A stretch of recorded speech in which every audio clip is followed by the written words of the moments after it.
Hello, everyone. Can you all hear me? Can you all see me? Can you all hear me? Hello, how's things? Hello, people.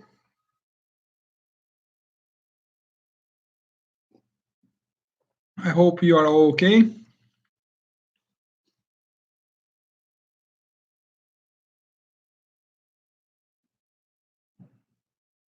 Hello, everyone. Can you hear me?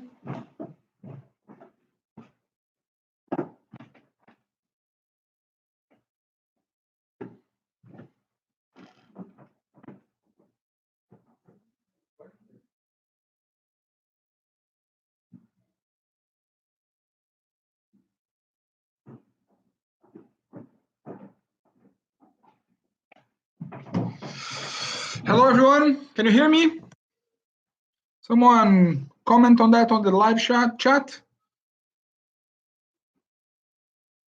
Hope you can hear me. Hi, Kirsty. Can you hear me? All good? How's things?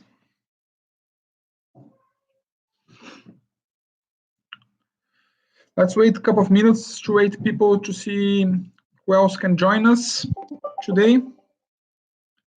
Here's a reminder. I'm gonna close this. Yeah, all good. Oh, delivery coming. See what we get. Hi, Kira. Hi, Kiran. How's everything? We're just gonna give a couple of minutes more for people to join us. Hello, Amin. Hope you guys all good. Hi, Carlos. Welcome back.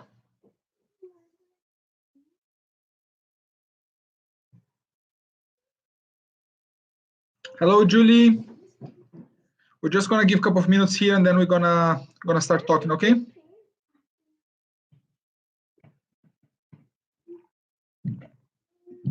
Hope you all guys having your coffee after lunch.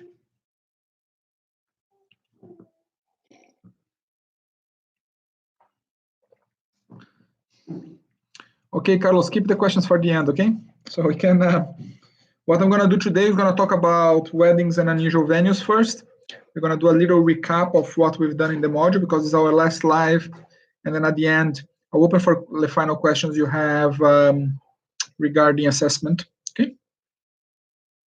So I'm just gonna give another couple of minutes and we crack on with talking a little bit about weddings and unusual venues.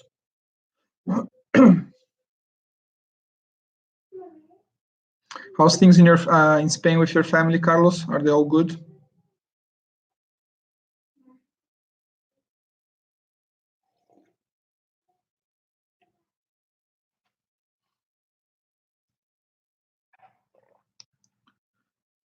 I'm just gonna give another couple of minutes, okay?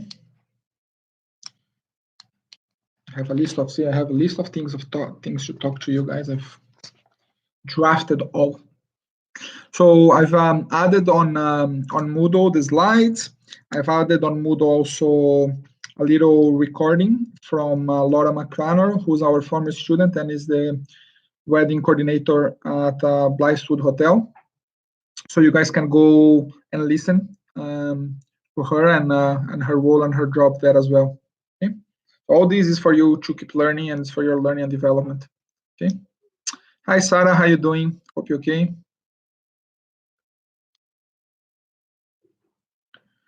Just another minute, okay, and then we're gonna start.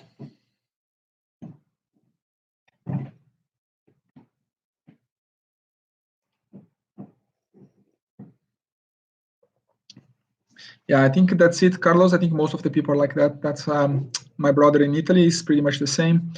Trying to go to the supermarket only once every 10 days, 2 weeks, not going out too much.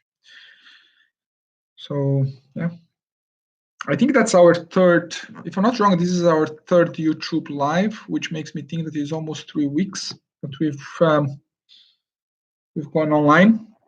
So yeah, I think there's still some weeks to go, but we'll get there. And the important thing is just the safety of people and the health of vulnerable people and people who need to be protected. Hi, Noemi. How are you? Okay, so we're gonna start now. It's almost 4 minutes past 2 o'clock. So I hope you guys are okay. This is our last, as I said, this is our last YouTube live. So this is the last part of our class. After that, you're gonna have about a month to submit your assessment at the end of April, as previously scheduled. So what I'm gonna do today in class or on this YouTube live is we're gonna discuss quickly some of the points on weddings and unusual venues. And then we're gonna do a quick recap of the module, the things that we've done in the module. And then I'm going to open for some questions if you have any final questions about the assessment or about anything that you want to ask.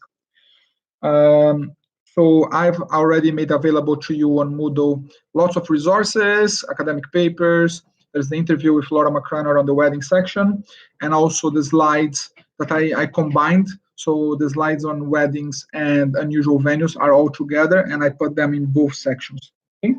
So you can all see them, and on the slides, they are narrated, so they are voiceover in each slide that you can follow through me talking about those points.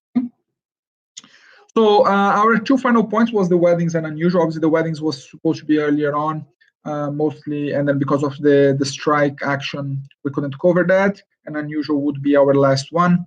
So we'll start talking a little bit about weddings, and then we're going to go to unusual, even if there is a lot of things about unusual that is a crossover. And then it can be unusual for weddings, it can be unusual for cultural, it can be unusual for sport or so on. So we're going to get there. But let's talk about weddings a little bit about. So obviously weddings, if you see on the literature, but you all obviously know as well, it's one of the main rituals that we have in humanity, right? It's something that has been with us for a long, long time, and it's part of our, most of our cultures and societies. And it's always something that have been celebrated.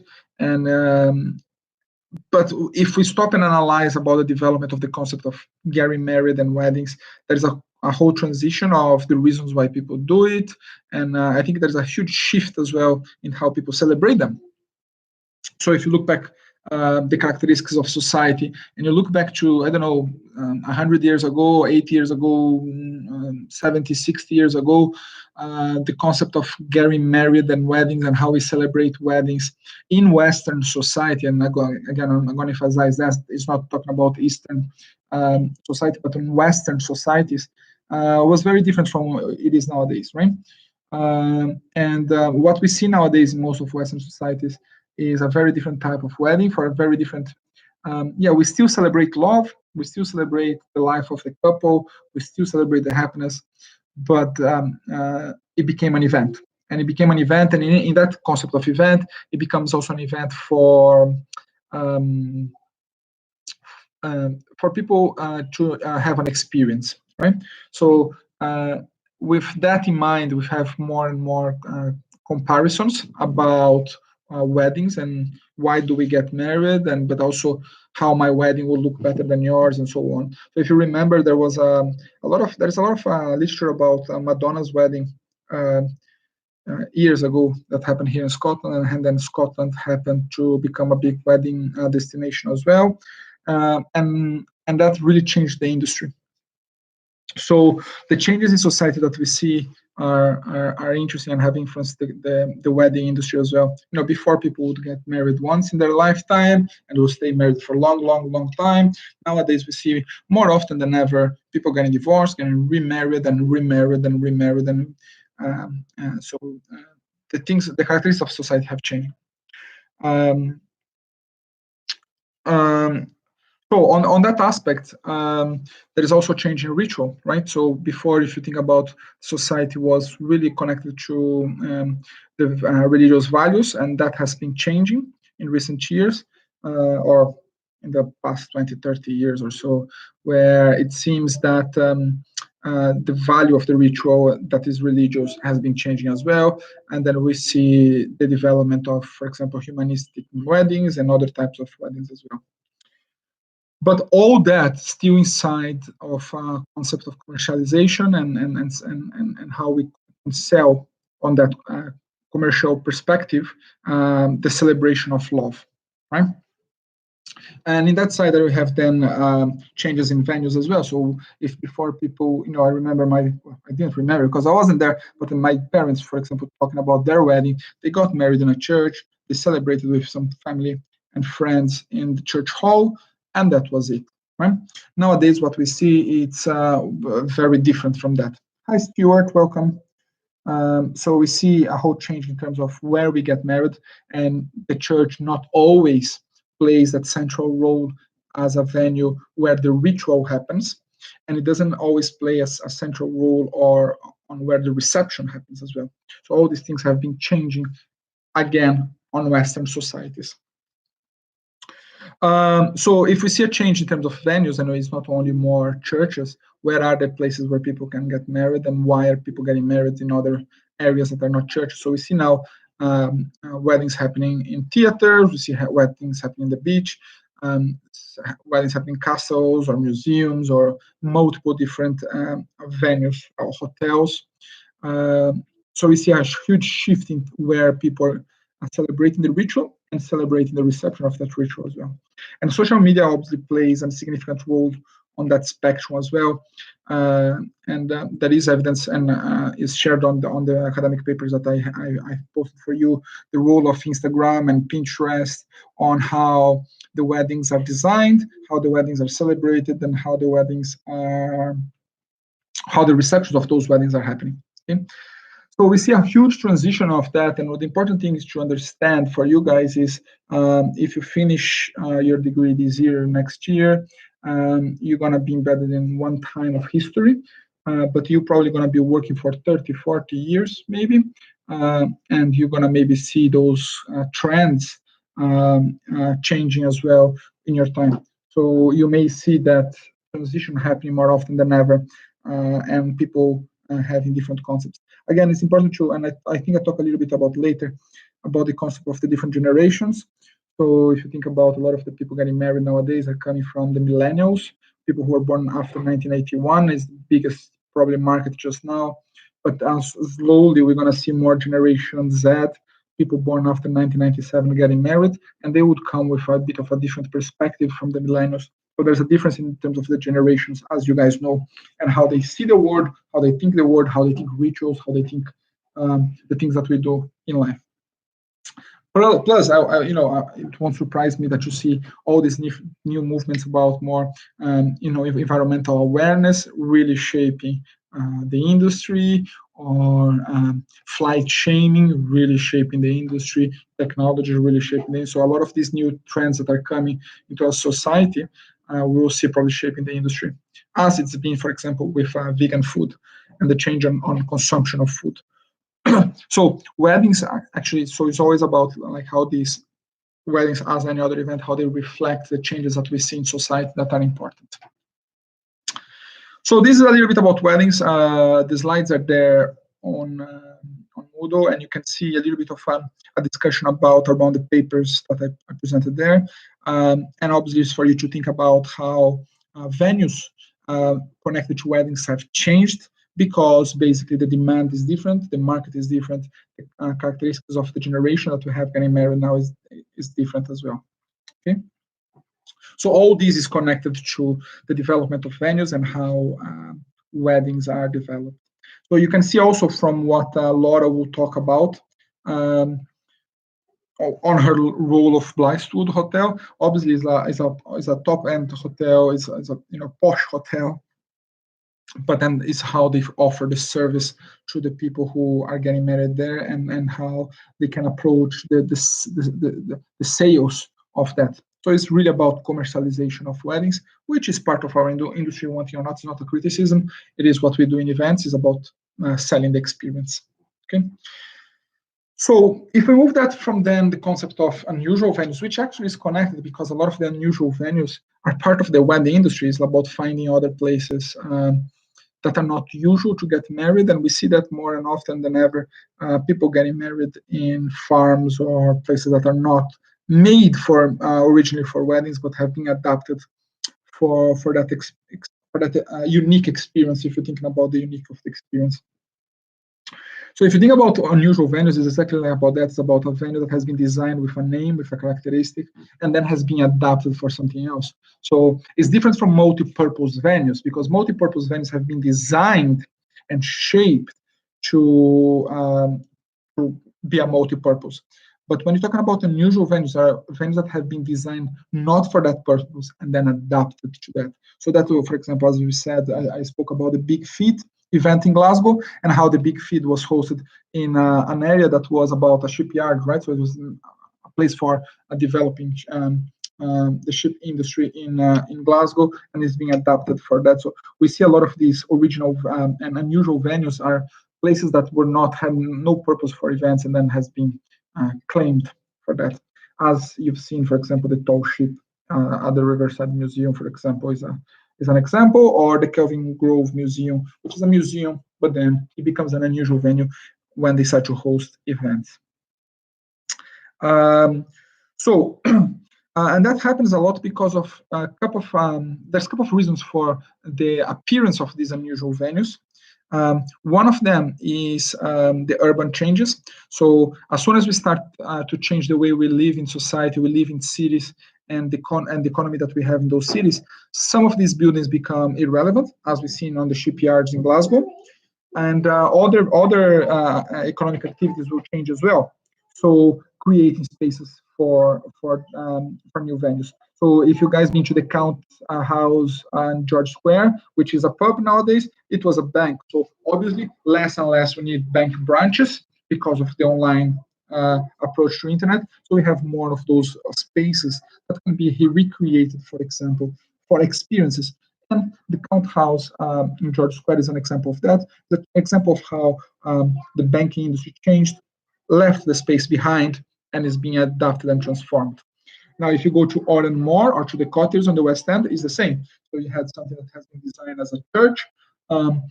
Society changes. A lot of congregations are reducing sizes. They cannot afford to keep all these big churches because it's quite expensive. They are sold, reappropriated, and redone, as we saw at the Coates Memorial just across the university in Paisley. So all these urban changes and the economic changes that we see and the historic changes that we see end up allowing those unusual venues to appear and start to have a space. And we see a lot of them around Glasgow, around any other big city. And another example of that is, for example, it is the Lighthouse. It wasn't built to be a museum. It was built to be a printing service, and then it's been transformed. Okay. Now, a lot of this is also about the change in terms of the generation. As I said, nowadays we have a generation that way more experientials coming, and the changes coming from the millennial generation to the generation Z, looking to this perspective of way more experience. So if I look to my parents, for example, my parents had a different view of society, a different view of economy. So my dad, they never went to the cinema that often. They wouldn't go to concerts. Their life was working, saving money to have a safety net in case a big depression happened, and they would be able to survive. We, as millennials and the Generation X, have a bit of a different view on that. We save not much money. We work to have experiences. Basically, we work to get money, to go traveling, to go to concerts, to go to restaurants, and to have those experience life. Again, this is discussing a bit more about Western society specifically, right? So a lot of these changes in terms of how our generations developed, together with the changes in economy and in cities, creates that fertile environment for regeneration and gentrification of spaces. So if you think again about the Barras market and the region of Barras in Glasgow, so we have a generation in Glasgow that is more and more experiential, more young people wanting to have those experiences. We have an area that can be cool, but is not being used, and has lots of social issues, and then they redevelop that area in order to become a cool place. Obviously, that has its cost. The whole gentrification process has costs, because then the area gains value. The people who live around cannot afford and are moved further away. So you end up creating these exclusion spaces together with the process of gentrification. But it creates, as I said, spaces for unusual venues. Okay, so again, a lot of this is connected to the things that are said on on the papers that are available. And what is interesting about the papers as well, that they work with a lot of historic buildings. And the reason for using these historic buildings is basically they are struggling financially. There's not enough money for them to maintain the buildings, maintain the institutions. So they open up to events, they open up for other activities in order to bring money to those venues or those institutions. And I give an example on the slides about a work that I did with the Caledonian Railway in Britain. And the reason is that interesting is because obviously the Caledonian Railway is an organization that has a heritage railway. So it is about 4 miles with diesel and steam trains. And it's very difficult to sustain that if they only have the diesel and the steam trains, because people will go do it once and not come back again, and it's very difficult to maintain considering the costs of it. So what they do is then they create events to be able to generate income, to be able to maintain their activities. So then they create the Murder Express, so it's a murder game inside the trains. They created the Thomas the Tank for families. They created the Santa for Christmas. They create Easter activities for Easter time. So they diversify what they offer and eventify with events their provision in order to attract money. Okay, and then they keep running. And that is when those places, trains, boats, and so on, become unusual venues. So just to cover that, there's a lot of more information on Moodle, so please refer to that. And I just want you to wrap up these concepts of those unusual venues and how you actually think about those unusual venues and look after them. So I hope you're all awake. Hope you're still with me, right? So looking to then merge that, what we said just now, with what we did in the module. Remember how we started. So we started talking about the role of the event manager and what they do. So looking to the different venue typologies, right? And the responsibilities of the event manager, and also the activities that they do in terms of, you may have, if it's a big venue, they may have different roles in that venue, different venue managers, not only one. If it's a small venue, you may have one person responsible for everything, which may be design of the venue, maybe supplier and logistics, food and beverage, health and safety, communications, and things like that, sales. So depending on the venue, you're going to have a different structure for venue managers, but it's important to think about the roles and responsibilities of them. And one of part of that is to think about the service design, which was the second class that we did, and the service scape concept, where we created this service design for the experiences and looked a little bit about on the work of Sommer, Dick, and Voss, about the different stages of this design of those services and those experiences, looking for cues that we give to attendees, the sensory design, the engagement, the dramatic structure, like we were talking in a novel, and also the idea that we know that customers will look to the experience of other customers and follow those experiences of other customers and being influenced by what other customers would say. So if you see a customer that is very critical, there's a chance that they will influence another customer to be quite critical about your venue as well. So it's interesting to look to how we design them, those experiences inside those venues to gain relevance. And then following from that, we did also a class on decision-making and experience, and where we look to the 3 levels of decision-making. We look to the operational level, to the business level, and to the strategic level. And we look to the who, to the why, who, when, where, and what questions of the event, right? And how inside that process, we can cascade that to the role of event manager or venue manager to decide what type of event they do and how they do it and when they do it and where they do it, and make decisions. So if you speak to people in venues, you see that you may have conflicting requests. So you may have, for example, an event that would come every year at that time of the year and ask you to hold, but then you have someone coming with more cash wanting to take those dates. What do? Do you keep the preference for those who are, those clients that are coming year after year, or we shift that around to get the guy who will pay more money? Okay, so all these decisions are quite important when you go to work for a venue, and if you speak to people in hotels or other venues, you see that this is it's normal part of their life, those decision-making processes. Okay?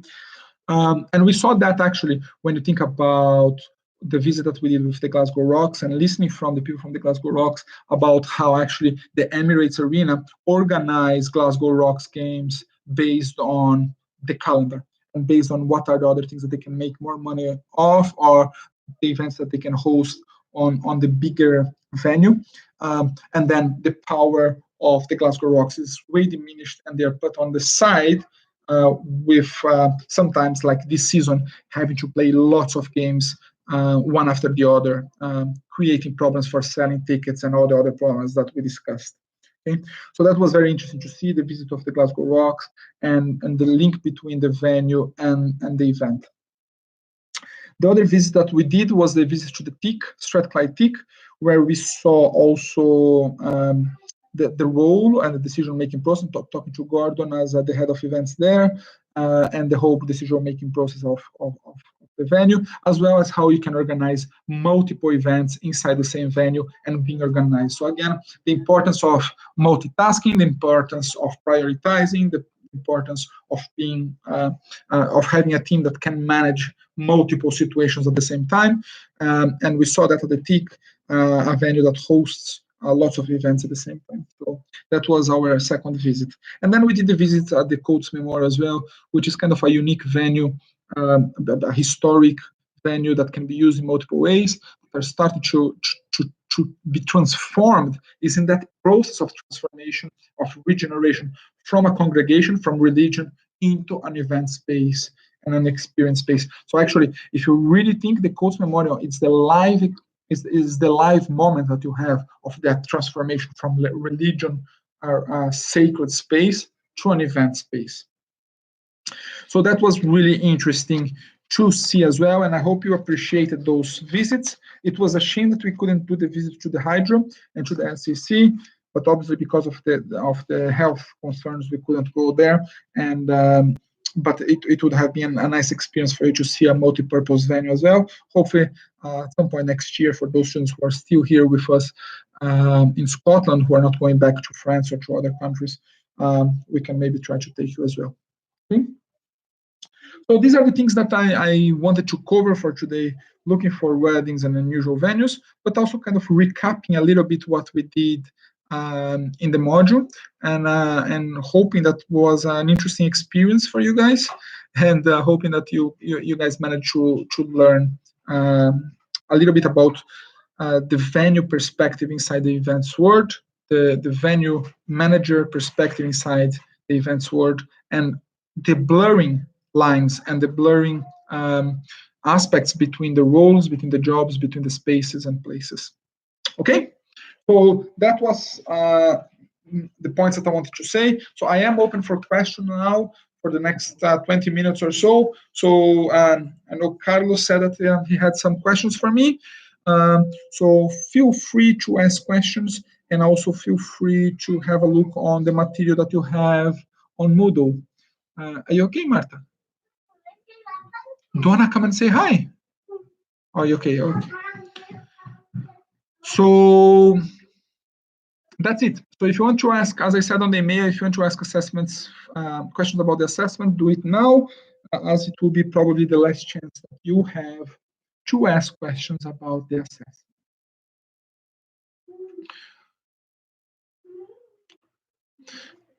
Kirsty, for individual assessment, can we use the same topic as the video assessment? Yes, you can. You don't need to. I think I answered that on the last live. If you want to use the same case or the same venue or the same event, you can. Feel free to do so. You don't need to. Okay, so yeah, or you can.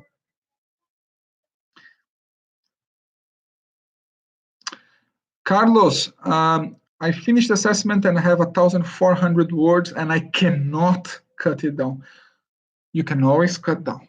Believe me, it's just a matter of reading what you're saying, rephrasing, rewriting the sentence in a more concise way. I would say that without counting the reference list and just the text, I would say maximum 1,200 words to be fair to everyone, because if we start to allow people to write more than that, some people may just go way beyond.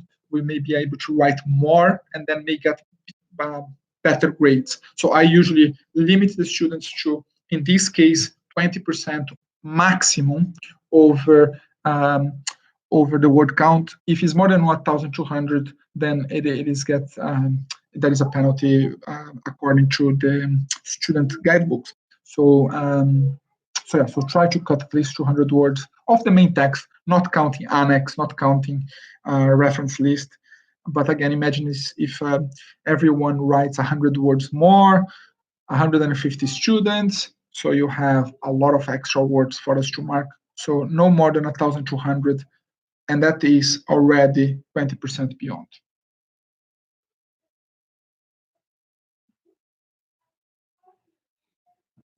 Sarah, the videos that we watched in class,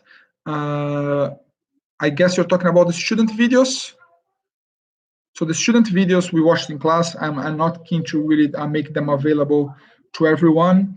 And the other ones I sent via email the links. One thing that I will ask you to all, and I'm going to email you, please do not delete the videos from YouTube. Okay, and the reason for that is the external examiner may ask to see the videos, and if your video is not available, we'll have to change our grades to 0. So please keep the videos online, keep the videos on YouTube, because if the external examiner asks to see that at the end of May and is not there, you may have to change your grades to 0. So keep your grades. I'll email everyone about that. Let me take notes.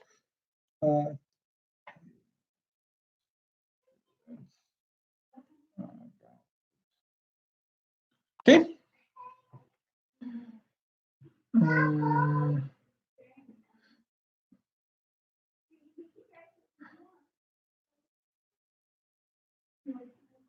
Okay, Kiran, apparently you can email the library. So library@UWSAC UK, email them and they may be able to help you with some of the ebooks. Okay.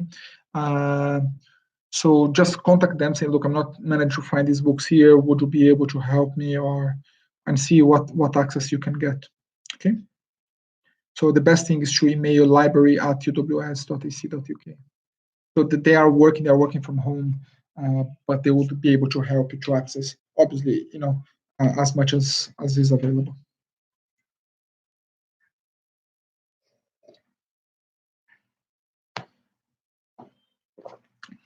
Carlos, about attendee experience.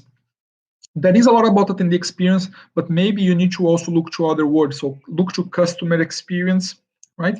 And look to, so there is some, actually, let me just see here on Moodle. I think there is some papers on Moodle about experience and attendee experience. There is a couple of papers on Moodle, but also look to customer experience and look to experience in events.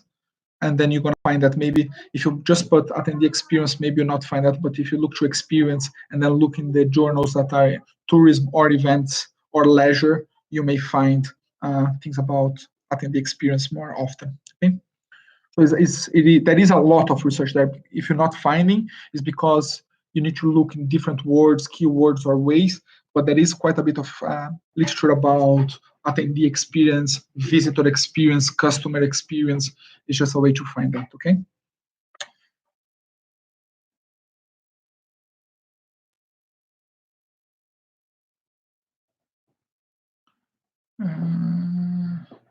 Attendee experience and venue managers, there's something particular we need to discuss. So again, have a look on the slides about how the venue manager can shape their attendee experience, how they can design the venue, can design the event in order to improve that attendee experience. So that's the thing that, for example, I spoke about Sommerdick and Voss about the design of the experiences is quite an important thing. It is, so have a look on Moodle, but have a look also online in terms of those things, and it's how basically venue managers or event managers can shape that in the experience or can guide that in the experience to be positive. So there are ways to guide the experience to be positive. Okay. More questions?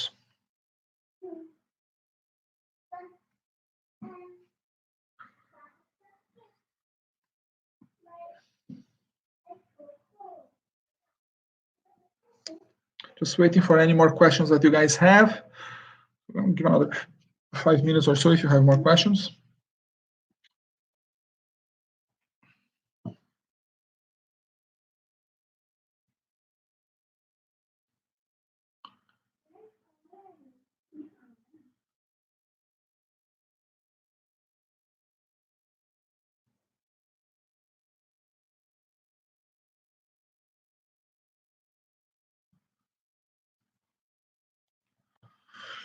Any more questions about the module?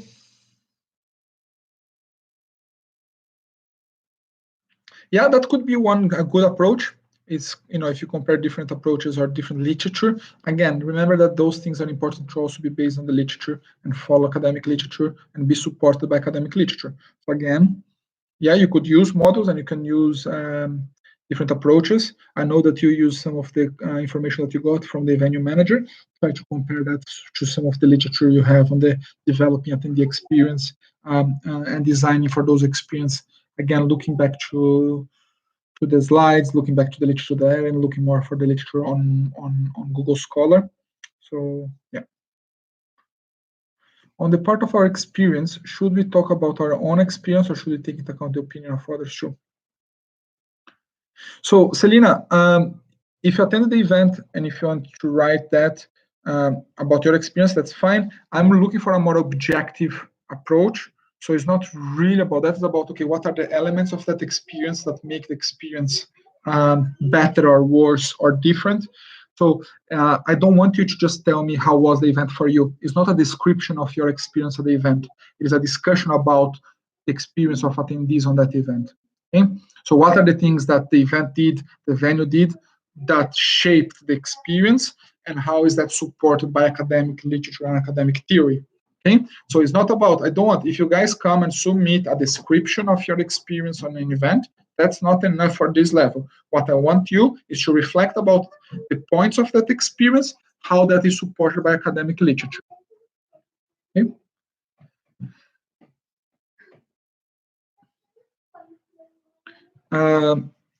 Lily, do you have a minimum of percentage of similarity requested? So the similarities it can be problematic if you're more than 20% really, or 25, but can be. Okay? Now, if you copied something from the internet and didn't reference properly. Okay? So that's problematic. Now, if you're using the literature or using it to support and you make the reference, that's fine. So there is no really limit, but always calls our attention if it's bigger than 20%. And then we're going to check if you really copied, if you really plagiarize, or if it's just references and referencing that in text. So don't worry too much. If it's over 20%, you need to be cautious to see if you haven't by mistake copied things from internet that can be considered plagiarism.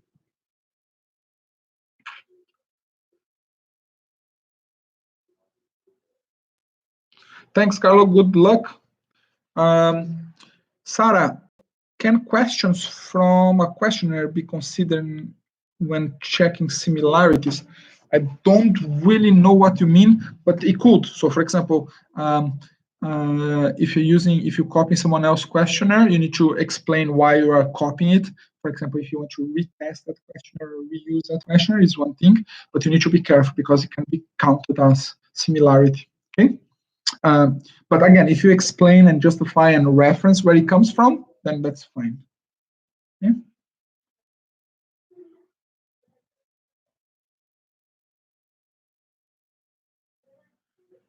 Carlos, it doesn't bother me if you want to number the pages or not, so not a big deal. Don Atello, how are you? Can you explain critical discussion again? So the critical discussion is basically when you develop a point, right, and support that point and reflect about that point. Okay, so let's say the critical discussion is you're going to look to the experience of people attending an event, and you say, well, I've noted that attendees of that event had to face security checks, had to face elements connected to health and safety, and then you link that to the academic literature to explain why this happens, why is it relevant, what does the literature say about the importance of of those strategies. So when you talk about critical discussion, it's about how you're making a point and supporting that point with academic literature, okay, and with theory. So that's the main thing, is supporting that discussion. So usually I tell the students that in a paragraph, you have 3 parts. You have a point that you're making, and then you have discussion, and then you have support from the literature, okay? So you're gonna say, it is believed that Sandra is an amazing lecturer that makes the students enjoy these classes and perform better.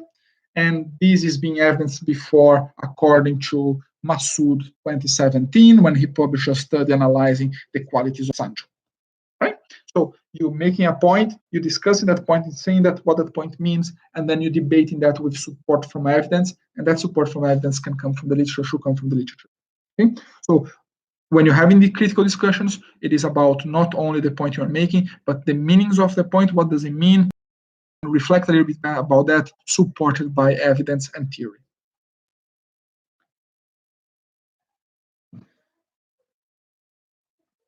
Thank you, Lauriane. Thank you, Sarah. So use of academic literature is essential in the assessment, okay? Essential. So you really, guys, need to dig into academic literature to actually support your point. Carlos, yeah, 40% is the passing rate. Okay? So 40% is all you need. I'm hope you guys can do better than that. And it's all, again, it's 40% combined between both assessments, and you cannot get any grade below 30. Okay, so nothing below 30, and at least 40 as an average. Carlos, that's more than enough. Okay, so that's maybe something, if you're having too many words, maybe you're using too many academic references, maybe in places where you don't need, so be careful with that. Try to find a balance. Okay, but 1,200 on the main text, maximum. That's already 200 over the 1,000. More questions?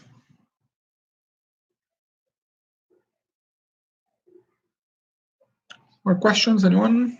You're good?